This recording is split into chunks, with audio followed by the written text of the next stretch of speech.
नमस्कार, मी वृषाली पाटील गुरुकिल्ली यशाची मध्ये आपलं स्वागत करते। विद्यार्थी दशेत करिअर विषयी निर्णय घेण्याचा टप्पा साधारणपणे इयत्ता 10वी पासून सुरू होतो।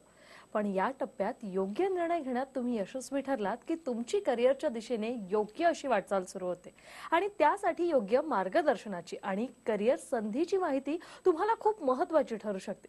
तेव्हा अशा काही महत्त्वाच्या करिअर संधींची माहिती आज आपल्याला मिळणार आहे गुरुकिल्ली यशाची मध्ये।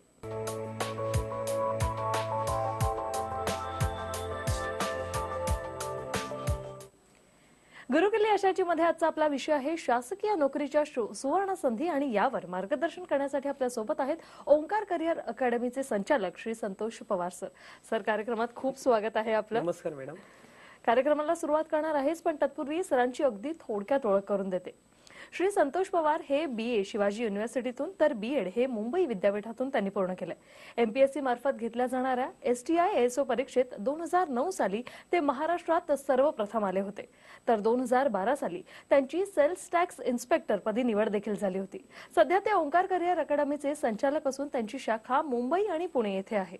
ओंकार करिअर अकॅडमीच्या माध्यमातून आतापर्यंत 1850 पेक्षा अधिक उमेदवारांची शासकीय अधिकारी कर्मचारी पदी निवड झाली। एवढंच नाही तर आतापर्यंत 1250 पेक्षा अधिक उमेदवारांची PSI पदी निवड झाली आहे। याशिवाय ओंकार करिअर अकॅडमीचे विद्यार्थी डेप्युटी SP तहसीलदार, नायब tahsildar, deputy CEO, BDO, PSI, STI, ASO, clerk, tax assistant, तलाठी, पोलीस कॉन्स्टेबल या पदावर कार्यरत आहेत। तर सर, खरं तर आपण एवढा वेगळा विषय निवडलेला आहे, एवढ्या सगळ्या संधी आहेत, ते मी सगळे प्रश्न तुम्हाला विचारणार, पण सुरुवातीला माझा पर्सनल प्रश्न आहे ते म्हणजे सर, ओंकार अकॅडमी ज्याने एवढ्या सगळ्या स्टुडंट्सचं करिअर बनवलेलं आहे, त्याची सुरुवात नेमकी कशी झाली? मॅडम, मी सुरुवातीला शालेय विद्यार्थ्यांसाठी कोचिंग क्लासेस घेत होतो। त्यातलेच काही विद्यार्थी ज्यावेळेला MPSCच्या परीक्षेला बसले त्यावेळेला त्यांना मार्गदर्शन करण्याची विनंती केली आणि त्यावेळेला 10 विद्यार्थी होते आणि 10 विद्यार्थी PSI ची परीक्षा देत होते। अर्थात त्यांच्या मेहनतीमुळे, माझ्या मार्गदर्शनामुळे पहिल्याच वर्षी ते 10च्या 10 विद्यार्थी PSI म्हणून रुजू झाले। PSI पदी त्यांची निवड झाली आणि ती ओंकार करिअर अकॅडमीची मुहूर्तमेढ ठरली आणि तिथेच ओंकार करिअर अकॅडमीची पायाभरणी झाली। त्यानंतर मात्र अगदी सतत गेली 10 वर्ष मी स्पर्धा परीक्षा विद्यार्थ्यांना मार्गदर्शन करत आहे। क्या बात आहे सर। आतापर्यंत हजारो विद्यार्थ्यांचं करिअर तुम्ही घडवलेलं आहे। मग ओंकार करिअर अकॅडमीमध्ये असं वेगळेपण काय आहे? मॅडम, स्पर्धा परीक्षेमध्ये यश मिळवणं किंवा स्पर्धा परीक्षेचा अभ्यासक्रम जो आहे तो पूर्णतः वेगळा आहे। विद्यार्थ्यांना शालेय स्तरावर किंवा कॉलेजमध्ये अभ्यास करण्याची जी पद्धती आहे ती वेगळी आहे आणि स्पर्धा परीक्षांचा जो अभ्यासक्रम आहे तो वेगळा आहे। सगळ्यात महत्त्वाचं, या परीक्षांची तयारी करत असताना आम्ही जो विद्यार्थी ज्या परीक्षेसाठी तयारी करत आहे त्या विद्यार्थ्याला त्या परीक्षेचं अतिशय योग्य मार्गदर्शन देतो। महत्त्वाचं म्हणजे त्याचे जे पूर्व परीक्षा, मुख्य परीक्षा, मुलाखत हे टप्पे आहेत, या टप्प्यावर मार्गदर्शन करण्यासाठी ओंकार करिअर अकॅडमीमध्ये महाराष्ट्रभरातील सर्व नामवंत लेखक, तज्ज्ञ, मार्गदर्शक उपलब्ध असतात आणि त्यामुळे विद्यार्थ्याच्या त्या संपूर्ण अभ्यासक्रमामध्ये असणारे अगदी सर्व कन्सेप्ट क्लिअर करून घेण्याची पहिली जबाबदारी आम्ही अगदी समर्थपणे पार पाडतो। त्यानंतर दुसरं महत्त्वाचं की या स्पर्धा परीक्षेमध्ये यश मिळवायचं म्हटलं तर त्यांना एकाच वेळेला अनेक विषयांचा अभ्यास करावा लागतो। अर्थात हे विषय खूप कठीण आहेत वगैरे अशातला भाग नाही। जे विषय त्यांनी शालेय स्तरावर अभ्यासलेले आहेत, इतिहास असेल, भूगोल असेल, अर्थशास्त्र असेल, राज्यशास्त्र असेल, विज्ञान असेल, गणित बुद्धिमत्ता असेल किंवा इंग्रजी, मराठी यासारखे विषय, हेच विषय त्यांना स्पर्धा परीक्षा नाहीत। पण बऱ्याच आपल्या लक्षात येतं की शालेय स्तरावर गणित बुद्धिमत्ता सारखा विषय, विज्ञान सारखा विषय किंवा इंग्रजी सारखा विषय हा मुलांना थोडाफार कठीण जात असतो आणि मग नेमकं ज्यावेळेला पूर्वपरीक्षा टप्पा जर तुम्ही बघितलात तर बऱ्याच पूर्वपरीक्षांना गणित, विज्ञान हे विषय असतात, तर विद्यार्थ्यांना गणित, विज्ञान या विषयामध्ये बऱ्याचदा कमी मार्क्स मिळतात किंवा मुख्य परीक्षेसाठी इंग्रजी हा अतिशय निर्णायक विषय ठरतो, त्या ठिकाणी कमी मार्क्स मिळतात। आम्ही नेमकं या विषयांची खूप चांगली तयारी करून घेतो की जेणेकरून ह्या विद्यार्थ्यांना या विषयामध्ये इतरांच्या पेक्षा जास्त मार्क्स मिळतील आणि त्यामुळे त्यांना पूर्व परीक्षा उत्तीर्ण होण्यासाठी किंवा मुख्य परीक्षा उत्तीर्ण होण्यासाठी त्याची अतिशय महत्त्वाची मदत होते। म्हणजे पूर्व परीक्षेसाठी मी स्वतःच गणित, बुद्धिमत्ता किंवा मुख्य परीक्षेसाठी इंग्रजी, मराठी यासारखे विषय शिकवतो आणि त्याच्यामुळे अगदी मुलांना म्हणजे साहजिकच कोणती स्पर्धा तुम्ही कधी जिंकू शकता, इतर स्पर्धकांचे विकनेस जोपर्यंत तुमची स्ट्रेंथ होत नाही तोपर्यंत तुम्ही ती स्पर्धा परीक्षा जिंकू शकत नाही। आम्ही नेमकं या गोष्टीकडे लक्ष देतो आणि त्या विद्यार्थ्यांचं पहिल्या टप्प्यामध्ये जे त्यांचे विकनेस आहेत ते स्ट्रेंथ मध्ये कन्वर्ट करण्याचा खूप प्रयत्न करतो। दुसरं महत्त्वाचं की स्पर्धा परीक्षांचा अभ्यास करत असताना अभ्यासक्रमाची व्यापकता खूप जास्त आहे, याची व्याप्ती खूप जास्त आहे आणि ही व्याप्ती जास्त असल्यामुळे आपल्याला त्यांना योग्य मार्गदर्शन करणं गरजेचं आहे. तर या योग्य मार्गदर्शनामध्ये सगळ्यात महत्त्वाचा टप्पा येतो की शिक्षकाच्या मार्गदर्शनाबरोबर विद्यार्थ्याची मेहनत. बऱ्याचदा विद्यार्थी अभ्यास करत जातात पण त्यांना योग्य उजळणी नसेल, योग्य सराव परीक्षा नसतील, तर मात्र त्यांनी केलेलं जो अभ्यास आहे त्यांना त्याच्यातून समाधान मिळत नाही किंवा त्या अभ्यासामधून नक्की आपण कुठपर्यंत पोहोचलो हे त्यांच्या लक्षात येत नाही. त्यामुळे आम्ही वेगवेगळ्या टप्प्यावर अगदी बेसिक पासून ऍडव्हान्स पर्यंत सगळ्या परीक्षा घेतो की जेणेकरून ते विद्यार्थी अगदी बेसिक पासून ऍडव्हान्स नॉलेज पर्यंत अगदी व्यवस्थित असं ज्ञानार्जनाचं कार्य करतात आणि ह्या स्पर्धा परीक्षा त्यांना तितक्याशा कठीण वाटत नाहीत. आणि त्यामुळे आज मुंबईसारख्या ठिकाणी आम्ही क्लास घेत असताना सुद्धा स्पर्धा परीक्षेचा तसं म्हटलं तर खूप अवेअरनेस कमी आहे, अशा ठिकाणी सुद्धा रिझल्ट देण्याचं काम ओमकार कर अकॅडमीने केलेलं आहे. निश्चितच सर, म्हणजे विद्यार्थ्याचा पूर्ण विकास असा हा करवून घेतला जातो. सर, भरपूर विद्यार्थ्यांची इच्छा असते की शासकीय नोकरी आपल्याला मिळावी, पण या नेमक्या संधी कुठे आहेत, किती जागा आहेत याचीच पूर्ण माहिती नसते. जसं तुम्ही म्हणालात की पूर्ण अवेअरनेस नसतो, तर सध्याच्या घडीला शासकीय नोकरीच्या कोणत्या संधी आहेत? मॅडम, यावर्षी शासकीय नोकरीच्या खूप मोठ्या संधी उपलब्ध आहेत. म्हणजे नुकत्याच महाराष्ट्र शासनाने 72,000 पदांची मेगा भरती जाहीर केलेली आहे. रेल्वेमध्ये जवळजवळ 1,34,000 आणि प्लस येणाऱ्या काळामध्ये 2 लाखापर्यंत त्या पदभरती होणार आहे. महाराष्ट्र शासनामार्फत ज्या घेतल्या जाणाऱ्या सगळ्या परीक्षा आहेत, अर्थात वेगवेगळ्या विभागामध्ये आहेत. त्यामध्ये महत्त्वाचं म्हणजे तलाठी पदभरती आहे, त्यानंतर पशुसंवर्धन विकास विभाग, आरोग्य विभाग, सार्वजनिक बांधकाम विभाग, या विभागामध्ये ग्राम विकास विभागामध्ये, जिल्हा परिषदेमध्ये अशी जवळजवळ 72,000 पदं भरली जाणार आहेत. आणि या बहुतेक परीक्षांच्या जाहिराती सुद्धा डिक्लेअर झालेल्या आहेत. विद्यार्थी महापरीक्षा पोर्टलची जी वेबसाईट आहे, महापरीक्षाचे पोर्टल आहे, त्यावरून ही सर्व जाहिराती पाहू शकतात आणि ऑनलाईन अर्ज करू शकतात. तर ही खूप मोठी, किमान महाराष्ट्रातील मुलांना खूप मोठी संधी प्राप्त झालेली आहे की जेणेकरून शासकीय नोकरी मिळवण्याची ही खरोखरच सुवर्ण संधी म्हणता येईल. निश्चितच सर, मोठी संधी आहे, पण संधीचं सोनं करता यायला हवं, यासाठी विद्यार्थ्यांना काय सांगाल? हे सगळ्यात महत्त्वाचं आहे. जर ही संधी आलेली आहे तर आपण पूर्णपणे अगदी स्वतःला झोकून देऊन या परीक्षेची तयारी केली पाहिजे. साधारणपणे या ज्या मेगा भरतीच्या सर्व परीक्षा आहेत, या सर्व परीक्षांच्या मध्ये 4 विषय मुख्य आहेत: मराठी, इंग्रजी, गणित बुद्धिमत्ता आणि सामान्य अध्ययन. यामध्ये मराठी हा जो घटक आहे त्यामध्ये अर्थातच मराठी व्याकरण, शब्दसंग्रह, आकलन या घटकावर प्रश्न विचारले जातील. इंग्रजीमध्ये सुद्धा ग्रामर, व्होकॅब्युलरी आणि त्याचबरोबर कॉम्प्रेन्शन म्हणजेच थोडक्यात व्याकरण, शब्दसंग्रह, आकलन या घटकावर प्रश्न विचारले जातील. गणित बुद्धिमत्तेवर साधारणपणे गणित बुद्धिमत्तेचा जो 7वी पर्यंतचा अभ्यासक्रम असेल त्याच्यावर प्रश्न विचारले जातील किंवा स्कॉलरशिपचा जो बुद्धिमत्तांचा अभ्यास आहे त्याच्या अनुषंगाने प्रश्न विचारले जातात. आणि दुसरं सामान्य अध्ययन. सामान्य अध्ययनाच्या बाबतीत एक गोष्ट मुलांना लक्षात घ्यावी लागेल की ज्या प्रत्येक जिल्ह्याच्या वेगवेगळ्या परीक्षा आहेत आणि त्यामुळे प्रत्येक जिल्ह्याच्या प्रश्नपत्रिकेमध्ये त्या जिल्ह्यावर साधारणपणे 10 ते 12 प्रश्न विचारले जातील. काही प्रश्न चालू घडामोडीचे असतील आणि काही जनरल नॉलेजवर असतील. तर ह्या प्रत्येक विषयासाठी 25, 25, 25 असे एकूण 100 प्रश्न परीक्षेला 200 गुणांसाठी विचारले जातील. जर विद्यार्थ्यांनी खूप काळजीपूर्वक जर या घटकांचा अभ्यास केला तर 100% मुलांना यामध्ये यश मिळू शकतं. फक्त यामध्ये एक गोष्ट लक्षात ठेवणं गरजेचं आहे की मराठी हा अतिशय स्कोरिंग सब्जेक्ट आहे, त्याच्यामध्ये मुलांना पैकीच्या पैकी मार्क्स मिळले पाहिजेत. गणित बुद्धिमत्ता त्यांना सरावाने पूर्णपणे उरलेल्या 3-4 महिन्यामध्ये ह्या परीक्षा होतील, तर ह्या 3-4 महिन्यामध्ये गणित बुद्धिमत्तेवर सुद्धा त्यांना प्रभुत्व मिळवता येऊ शकतं. सामान्य अध्ययनाचा जो अभ्यासक्रम आहे तो थोडक्यात अगदी मर्यादित आहे, तोही कव्हर करू शकतात. फक्त एक महत्त्वाचा विषय ठरतो, निर्णायक विषय ठरतो, तो म्हणजे इंग्रजी. कारण नाही म्हटलं तरी प्रत्येक विद्यार्थ्यांना इंग्रजी हा विषय थोडाफार कठीण जातो.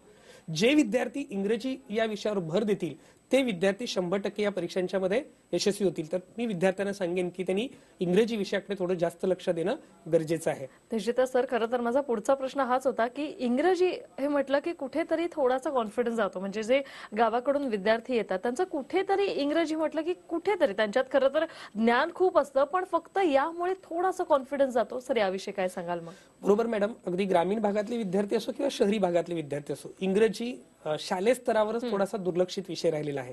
पण स्पर्धा परीक्षांच्या बाबतीत काय होतं की बहुतेक मुलं आज खूप गांभीर्याने अभ्यास करतात, म्हणजे अगदी रात्रंदिवस मेहनत करतात. मग ते सामान्य अध्ययनासारखा विषय आहे, मराठी व्याकरण सारखा विषय आहे, गणित बुद्धिमत्ता सारखा विषय आहे, या विषयांच्या मध्ये खूप चांगले गुण मिळवतात. पण जर समजा इंग्रजी विषयामध्ये ज्या विद्यार्थ्याला चांगले गुण मिळतात तो विद्यार्थी 100% अर्थात त्याची निवड होते. तर इंग्रजी विषयाची भीती पहिल्यांदा मुलांनी मनातून काढून टाकली पाहिजे. इंग्रजी विषय हा तितकासा वाटतो तेवढा कठीण नाहीये, पण पहिल्यापासून अकारण अशी मनामध्ये भीती असल्यामुळे त्या विषयाकडे विद्यार्थी ओढले जात नाहीत किंवा त्याबद्दल आकर्षण निर्माण होत नाही. तर यामध्ये या परीक्षांचा अभ्यास करत असताना म्हणजे इंग्रजीमध्ये उदाहरणार्थ व्होकॅब्युलरी शब्दसंग्रहावर एक 8 ते 10 प्रश्न 25 पैकी विचारले जातील. तर ह्या 8 ते 10 प्रश्नांची तयारी करताना मुलं काय करतात की कोणतंही पुस्तक घेतात आणि ते सिनॉनिम्स, अँटॉनिम्स, वन वर्ड सबस्टिट्यूशन्स हा जो भाग आहे निव्वळ घोकमपट्टी करतात. घोकमपट्टीने इंग्रजी सारख्या भाषेमधला शब्दसाठा तुम्ही पाठ करू शकत नाही. त्याचा शास्त्रीय दृष्टिकोनातून अभ्यास करावा लागेल. म्हणजे उदाहरणार्थ त्या शब्दाची मॉर्फॉलॉजी समजून घेतली, तो शब्द कसा तयार झालेला आहे, त्या शब्दाची फोड तुम्हाला करून त्याचे रूट्स, प्रेफिक्स, सफिक्स समजून घेतलेत तर तुम्हाला असंख्य शब्दांचे अर्थ लक्षात ठेवता येतील. अर्थात मी व्होकॅब्युलरी मेड इझी नावाचं पुस्तक नुकतंच प्रकाशित केलेलं आहे. या पुस्तकामध्ये विद्यार्थ्यांना जो शब्दसंग्रहाचा भाग आहे तो पाठांतर करावा लागणार नाही याच्या दृष्टीने त्या पुस्तकाची मांडणी केलेली आहे. म्हणजे जवळजवळ एक साधारणपणे 300 रूट पासून स्पर्धा परीक्षेसाठी उपयुक्त असणारे 2,500 ते 3,000 शब्द तयार करून दिलेत. जर विद्यार्थ्याचे 300 रूट वर्ड पाठ झाले तर तो 2,500 ते 3,000 शब्द की जे अर्थात तुमच्या जनरल इंग्लिश मधले नव्हे तर स्पर्धा परीक्षा दृष्टिकोनातून महत्वाचे असणारे 2,500 ते 3,000 शब्द सहज पाठांतर करू शकतो. आणि मग आपोआपच त्या विषयाची त्याला गोडी लागते. व्याकरणाच्या बाबतीत सुद्धा व्याकरण म्हटलं की विद्यार्थ्यांना इंग्लिश ग्रामर म्हटलं की आठवतं क्वेश्चन टॅग, चंदवाईस वगैरे. तर हे जे शालेय स्तरावरचं व्याकरण आहे तेच तुम्हाला परीक्षेला विचारलं जातं. त्याच्या बाहेरचे प्रश्न विचारले जात नाहीत. फक्त प्रश्न विचारण्याचं स्वरूप बदललेलं आहे. तर ह्या बदललेल्या स्वरूपाचा जुन्या प्रश्नपत्रिकांचा जर विद्यार्थ्यांनी अभ्यास केला तर 100% विद्यार्थ्यांना इंग्रजी हा विषय अतिशय मनोरंजक ठरेल. त्यासाठी सुद्धा मी कम्प्लीट इंग्लिश ग्रामर हे नवीन प्रश्नपत्रिकांच्या स्वरूपावर एक पुस्तक लिहिलं आहे. तेही विद्यार्थ्यांना नक्कीच उपयुक्त ठरेल. निश्चितच सर, खरं तर इंग्लिश सोपं करून तुम्ही दाखवलेलं आहे तुमच्या दोनही पुस्तकातून आणि त्याची वैशिष्ट्य देखील सर तुम्ही सांगितली. सर आता मी वळते ते म्हणजे एमपीएससी यूपीएससी ची जी परीक्षा विद्यार्थी देतात त्यात कधी कधी काय होतं सर, फर्स्ट अटेम्प्ट मध्ये क्लिअर होत नाही, मग कुठेतरी आपला आत्मविश्वास पण जात जातो. मग त्या विद्यार्थ्यांना सर काय सांगा? मॅडम, स्पर्धा परीक्षांची तयारी करत असताना विद्यार्थ्यांच्या मनात सुरुवातीलाच खूप अनेक शंका कुशंका असतात. या संपूर्ण सिस्टम बद्दल बऱ्याच विद्यार्थ्यांच्या मनात तितकासा आत्मविश्वास नसतो. तर पहिली गोष्ट, स्पर्धा परीक्षेची तयारी करत असताना विद्यार्थ्याने पूर्ण आत्मविश्वासाने या परीक्षांना सामोरं जाणं गरजेचं आहे. ज्या क्षणी विद्यार्थी स्पर्धा परीक्षेच्या अभ्यासाला सुरुवात करतात त्या दिवसापासून जर त्यांनी सातत्यपूर्ण अभ्यास केला तर कोणतीही परीक्षा त्यांच्यासाठी कठीण नाहीये. कारण मगाशी मी म्हटल्याप्रमाणे जे स्पर्धा परीक्षेचे विषय आहेत हे शालेय स्तरावर त्यांनी अभ्यासलेले आहेत. फक्त काय झालेलं असतं, या विषयांची व्याप्ती वाढत असते. म्हणजे समजा एखाद्या विषयाचं उदाहरणार्थ इतिहास या विषयाचं इयत्ता 5वीचं पुस्तक आपलं 40-50 पानांचं असतं. तोच इतिहास इयत्ता 8वीला 80-90 पानांचा होतो आणि तोच इतिहास 12वीला 150 ते 200 पानांचा होतो. एमपीएससीला अशी 150-200 पानांची 2-3 पुस्तकं तुम्हाला एका विषयाची वाचावी लागतात. त्याच्यामुळे कुठे ना कुठेतरी जर तुमच्यामध्ये रीडिंग हे तुमचं खूप चांगलं असेल, वाचन हा तुमचा छंद असेल तर reading is equal to success. वाचन हे तुमचं यश ठरतं. पण यासाठी तुम्ही मगाशी म्हटल्याप्रमाणे विद्यार्थ्यांनी लगेच खचून जाता कामा नये. यामध्ये संयम हा खूप महत्वाचा आहे. जे विद्यार्थी अर्थात अपयश सुद्धा पचवू शकतात असे विद्यार्थी अगदी खूप मनापासून या परीक्षांना सामोरं जातात. एक गोष्ट मात्र विद्यार्थ्यांनी लक्षात ठेवायची, ज्या दिवशी तुम्ही स्पर्धा परीक्षेच्या अभ्यासाला सुरुवात करता त्या दिवशी तुम्ही तुमच्या भूतकाळाचा जास्त विचार करू नका. तुम्ही किती हुशार होता, 10वीला किती मार्क्स पडले, 12वीला किती मार्क्स पडले, हे तितकंसं मॅटर करत नाही. ज्या क्षणी तुम्ही अभ्यासाला सुरुवात कराल त्या क्षणापासून तुमची यशप्राप्ती होईपर्यंत, तुमचं ध्येय साध्य होईपर्यंत तुम्ही किती प्रामाणिकपणे मेहनत करता ही गोष्ट तुम्हाला यश मिळवून देते. म्हणजेच not mere talent but hard work and perseverance can bring good results. केवळ तुमची बुद्धिमत्ता नाही तर परिश्रम आणि चिकाटी तुम्हाला यशापर्यंत घेऊन जातात. तर ही गोष्ट विद्यार्थ्यांच्या जवळ जर असेल तर असे चिकाटी असणारे विद्यार्थी स्पर्धा परीक्षेमध्ये कोणत्याही पदावर पोहोचू शकतात. फक्त सातत्यपूर्ण परिश्रमाची आवश्यकता आहे. गुरुकिल्ली यशाची मध्ये वेळ झाली एका छोट्याशा ब्रेकची, पण तुम्ही कुठेही जाऊ नका, पाहत रहा गुरुकिल्ली यशाची. ब्रेक नंतर गुरुकिल्ली यशाची मध्ये आपलं पुन्हा एकदा स्वागत. आजचा आपला विषय आहे शासकीय नोकरीच्या सुवर्ण संधी आणि यावर मार्गदर्शन करण्यासाठी आपल्या सोबत आहेत ओंकार करिअर अकॅडमीचे संचालक श्री संतोष पवार. सर, करिअर म्हटलं की विद्यार्थ्यांचा व्ह्यू कसा असतो, ठीक आहे 10वी नंतर ना मग पुढे बघू, 12वी नंतर पुढे बघू, पण जसं तुम्ही म्हणालात की स्पर्धा परीक्षांचा अभ्यास जो आहे तो शालेय स्तरापासूनच सुरू होतो. मग सर 10वी 12वी नंतर आपण जेव्हा स्पर्धा परीक्षांवर फोकस करतो तेव्हा कुठेतरी सर कठीण जातं. मग हा अभ्यास नेमका कधीपासून सुरू करायला हवा? मॅडम, खरं तर आज आपण बघतो की कोणत्याही क्षेत्रात जायचंय तर तुम्हाला एंट्रन्स एक्झाम द्याव्या लागतात, कॉम्पिटिटिव्ह एक्झाम द्याव्याच लागतात. म्हणजेच जर तुम्हाला चांगलं करिअर करायचंय तर चांगलं करिअर इज इक्वल टू स्पर्धा परीक्षा हे सूत्र निश्चित झालेलं आहे. आणि हा जो स्पर्धा परीक्षेचा अभ्यासक्रम आहे तो शालेय अभ्यासक्रमावर आधारित आहे. पण बऱ्याचदा मी शालेय स्तरावर विद्यार्थी नसतो, आम्ही परीक्षार्थी असतो, ज्ञानार्थी नसतो, परीक्षार्थी असतो. आपण फक्त त्या एका दिवसाच्या परीक्षेचा विचार करतो, घोकमपट्टी करतो आणि परीक्षेला सामोरं जातो. तर मी पालकांनाही सांगेन आणि विद्यार्थ्यांनाही सांगेन की ज्या विद्यार्थ्यांना स्पर्धा परीक्षेमध्ये किंवा स्वतःचं करिअर खूप चांगलं घडवायचं आहे अशा विद्यार्थ्यांनी शालेय स्तरापासूनच या परीक्षांची तयारी करणं गरजेचं आहे. शालेय स्तरावर ज्या तुम्ही कन्सेप्ट शिकतात मग ते इतिहासाच्या असो, विज्ञानाच्या असो, अर्थशास्त्राच्या असो, राज्यशास्त्राच्या किंवा अगदी लँग्वेजेस मधल्या असो, या कन्सेप्ट समजून घ्या. निव्वळ घोकमपट्टी करू नका. या ज्या कन्सेप्ट तुम्ही काळजीपूर्वक समजून घेतल्यात तर स्पर्धा परीक्षेचा अभ्यास तुम्हाला अजिबातच कठीण नाहीये. शालेय स्तरापासूनच अभ्यासाला सुरुवात केली पाहिजे. म्हणजे महाराष्ट्र सोडला तर बाकीच्या राज्यामध्ये ही गोष्ट दिसून येते की विद्यार्थी 8वी-9वीतच असताना मला कोणत्या क्षेत्रात करिअर करायचं हे ठरवतात. आपल्याकडे मात्र आपण ग्रॅज्युएशन करतो, ग्रॅज्युएशन नंतर कुठेच काही नोकरी मिळत नाही, त्यावेळेला स्पर्धा परीक्षाकडे वळतो. त्यावेळेला खरं तर खूप उशीर झालेला असतो. असं व्हायला नको. ज्यांना स्पर्धा परीक्षा हे करिअर म्हणून निवडायचंय अशा विद्यार्थ्यांनी शालेय स्तरापासूनच अभ्यासाला सुरुवात केली पाहिजे. अगदी शालेय स्तरापासून नाही जमलं तर 11वी-12वी पासून तर नक्कीच आपण त्यासाठी तयारी केली पाहिजे. निश्चितच सर ओंकार करिअर अकॅडमीमध्ये नेमक्या कोणत्या स्पर्धा परीक्षांविषयी मार्गदर्शन केलं जातं? मॅडम, ओंकार करिअर अकॅडमीच्या माध्यमातून एमपीएससी मार्फत घेतल्या जाणाऱ्या सर्व परीक्षा, युपीएससीच्या सर्व परीक्षा, त्याचबरोबर रेल्वे म्हणजे रेल्वे रिक्रुटमेंट बोर्डामार्फत घेतल्या जाणाऱ्या परीक्षा, स्टाफ सिलेक्शन कमिशनच्या परीक्षा आणि महाराष्ट्र शासनामार्फत घेतल्या जाणाऱ्या सर्व स्पर्धा परीक्षांना पण मार्गदर्शन करतो. निश्चितच सर आता जे आपले प्रेक्षक आपला आजचा हा शो बघतायत, जर कोणत्या विद्यार्थ्यांना ऍडमिशन घ्यायचं असेल तर नेमक्या कोणकोणत्या कार्यक्रमांचं आयोजन केलं जातं सर? हा, मुळात सगळ्यात महत्वाचं म्हणजे आज मुंबई सारख्या ठिकाणी आपल्या लक्षात येतं की विद्यार्थ्यांच्या मध्ये तितकासा अवेअरनेस दिसून येत नाही. त्यांना म्हणजे अवेअरनेस नाही याचा अर्थ त्यांच्यापर्यंत त्या गोष्टी पोहोचल्या नाहीत. आणि म्हणून त्यासाठी ओंकार करिअर अकॅडमीच्या माध्यमातून अगदी महाराष्ट्रभर विनामूल्य कार्यशाळा आयोजित केल्या जातात. आत्ता नुकतीच मुंबईमध्ये 31 मार्चला येणाऱ्या 31 मार्चला सकाळी 10 वाजता आपल्याकडे सर्व स्पर्धा परीक्षांचं मार्गदर्शन करणारी अशी कार्यशाळा दादरमध्ये आहे. 2 एप्रिलला पुणे येथे आपली एक कार्यशाळा आहे की स्पर्धा परीक्षा तयारी करणाऱ्या विद्यार्थ्यांना नक्की आपण कोणत्या क्षेत्रात करिअर करावं, कसं करावं, त्याची तयारी कशी करावी याबद्दल माहिती देणारं असं पूर्ण दिवसभराचं आपण व्याख्यान आयोजित केलेलं आहे. अशा अनेक कार्यशाळा आपण आयोजित करतो. अर्थात आपले जे वेबसाईट्स आहेत, आपल्या फेसबुक पेजेस आहेत, टेलिग्राम चॅनल्स आहेत, त्याच्या माध्यमातून आपण विद्यार्थ्यांना मार्गदर्शन करत असतो की जेणेकरून विद्यार्थ्यांच्या मध्ये या स्पर्धा परीक्षांची आवड निर्माण व्हावी. निश्चितच सर. आणि यावर्षी ज्या संधी उपलब्ध झाल्या आहेत त्यासाठी काही विशेष वर्ग आयोजित केले आहेत सर? हो, याच्यासाठी आपल्याकडे विशेष वर्ग आयोजित आहेत. म्हणजे आता 2 एप्रिल नंतर जे सेमिनार झाल्यानंतर त्याच्यानंतर लगेच त्याचे वर्ग सुरू होत आहेत. म्हणजे मुंबई या ठिकाणी 1 एप्रिल पासून सुरू होत आहेत, तर पुणे या ठिकाणी 7 एप्रिल पासून या कार्यशाळा जे नियमित वर्ग आहेत, मार्गदर्शन वर्ग हे सुरू होत आहेत. निश्चितच सर पालकांमध्ये देखील तेवढा अवेअरनेस हवा, फक्त विद्यार्थ्यांमध्येच नाही तर पालकांना या स्पर्धा परीक्षांसाठी अवेअर करण्यासाठी सर काय सांगाल? एक महत्वाचं म्हणजे पालकांना अवेअरनेस असलाच पाहिजे आणि त्याचबरोबर पालकांचा आपल्या पाल्यावर खूप विश्वास असला पाहिजे. पालकांनी स्पर्धा परीक्षेची माहिती शालेय स्तरापासूनच करून घेतली पाहिजे. म्हणजे शालेय स्तरावर ज्यावेळेला 5वी, 8वी स्कॉलरशिपच्या परीक्षा होतात, Homi Bhabha, national talent search सारख्या परीक्षा होतात, अशा परीक्षांना सुद्धा विद्यार्थ्यांना बसवलं पाहिजे. अर्थात यश अपयश हा नंतरचा भाग आहे, पण त्याला स्पर्धा परीक्षा म्हणजे नेमकं काय हे समजलं पाहिजे. त्यापासूनच जर त्याला अगदी शालेय स्तरावरच ज्यावेळेला त्याच्या लक्षात येईल की स्पर्धा परीक्षेचं स्वरूप कसं असतं, तर नंतर मात्र त्याला या परीक्षांची तितकीशी भीती वाटणार नाही. त्यामुळे पालकांनी ही गोष्ट एक लक्षात ठेवली पाहिजे. आणि दुसरा महत्वाचा मुद्दा, स्पर्धा परीक्षेमधून मिळणारी जी करिअर आहेत, ज्यावेळेला तो विद्यार्थी तुमचा तहसीलदार होतो, डेप्युटी कलेक्टर होतो, कलेक्टर होतो, डीवायएसपी होतो, एसपी होतो, आयपीएस ऑफिसर होतो, त्यावेळेला निश्चितच त्याचं जे करिअर आहे ते इतरांच्या पेक्षा खूप वेगळं असणार आहे. अगदी नाही म्हटलं तर त्याने खूप मोठा आयुष्यातला टप्पा पूर्ण केला असणार आहे. असं करण्यासाठी अगदी 1 वर्षामध्ये 2 वर्षामध्ये ते यश लगेच प्राप्त होईल असं नाही, तर पालकांनी आपल्या पाल्यावर थोडा विश्वास सुद्धा ठेवला पाहिजे आणि त्या यशासाठी थोडा संयम सुद्धा त्यांच्याबद्दल असला पाहिजे.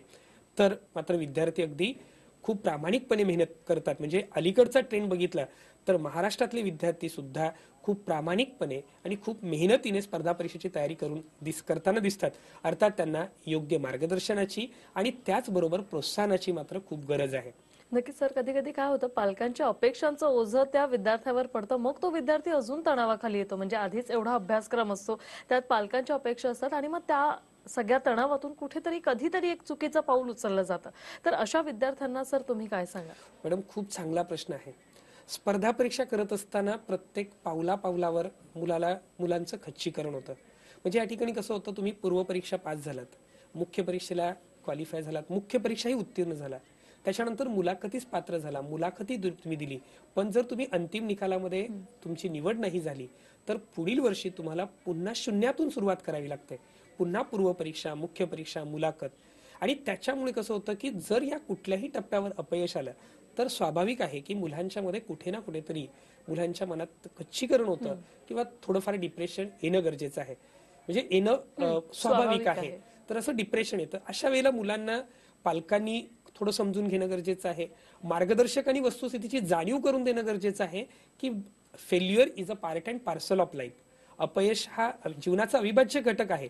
अपयशातूनच पुढे यशाची कमळं फुलणार असतात आणि म्हणून खरं तर पालकांनी त्यावेळेला प्रोत्साहन देणं गरजेचं आहे. शिक्षकांनी त्यांना वस्तुस्थितीची जाणीव करून दिली तर अशी मुलं नव्या उमेदीने पुढे नक्की उभी राहतात आणि या परीक्षांमध्ये यशस्वी होतात. निश्चितच सर, आपण कार्यक्रमाच्या अगदी शेवटच्या टप्प्यात आहोत. सर, जाता जाता आपल्या प्रेक्षकांना काय सांगाल सर? सगळ्यात महत्वाचं म्हणजे आज आपल्याला प्रत्येक वेळेला वाटतं आपण कोणत्याही शासकीय कार्यालयामध्ये जेव्हा जातो, म्हणजे उदाहरणार्थ सेंट्रल गव्हर्नमेंटच्या एक्साइज ऑफिस असेल, कस्टम ऑफिस असेल, इन्कम टॅक्स ऑफिस असेल, तिथे मराठी टक्का खूप कमी दिसतो. मराठी विद्यार्थी खूप कमी प्रमाणात दिसतात. तर येणाऱ्या काळामध्ये अगदी शालेय स्तरापासून पालकांनी जर विद्यार्थ्यांच्या मध्ये ही जाणीव निर्माण केली की तू हे करू शकतोस, अर्थात तू हे करशील, तुला हे जमेल, हे शब्द त्या मुलाचं आयुष्य बदलू शकतात. पण त्यासाठी पालकांनी योग्य वेळेला त्यांना ह्या सगळ्या गोष्टींची जाणीव करून देणं गरजेचं आहे. असे कार्यक्रम ज्या ठिकाणी असतात अशा ठिकाणी विद्यार्थ्यांना पाठवणं गरजेचं आहे. आणि सगळ्यात महत्वाचं, आज या सगळ्या तरुण पिढीबद्दल आपण बऱ्याचदा थोडंसं तक्रारखोर असतो. म्हणजे आपल्याला असं वाटतं की ती मोबाईलमध्ये गुंतलेली आहे, त्या स्मार्टफोनमध्ये गुंतलेली आहे. तर अशातून थोडंसं वेगळं करून, म्हणजे जो 4Gचा जमाना आहे त्यामध्ये मी तर सांगेल की त्या विद्यार्थ्यांना यश मिळवायचंय तर मराठीमधले 4G खूप महत्वाचे आहेत.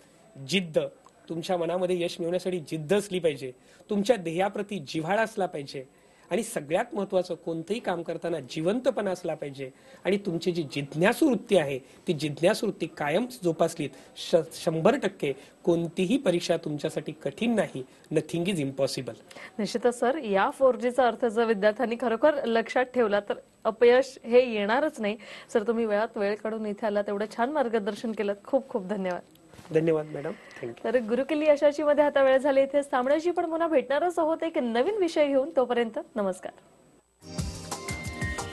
हा व्हिडिओ तुम्हाला आवडला असेल तर असे आणखी व्हिडिओ पाहण्यासाठी TV9चं YouTube चॅनल सबस्क्राईब करा, बेल बटण दाबा. ताज्या घडामोडींसाठी लॉग ऑन करा tv9marathi.com.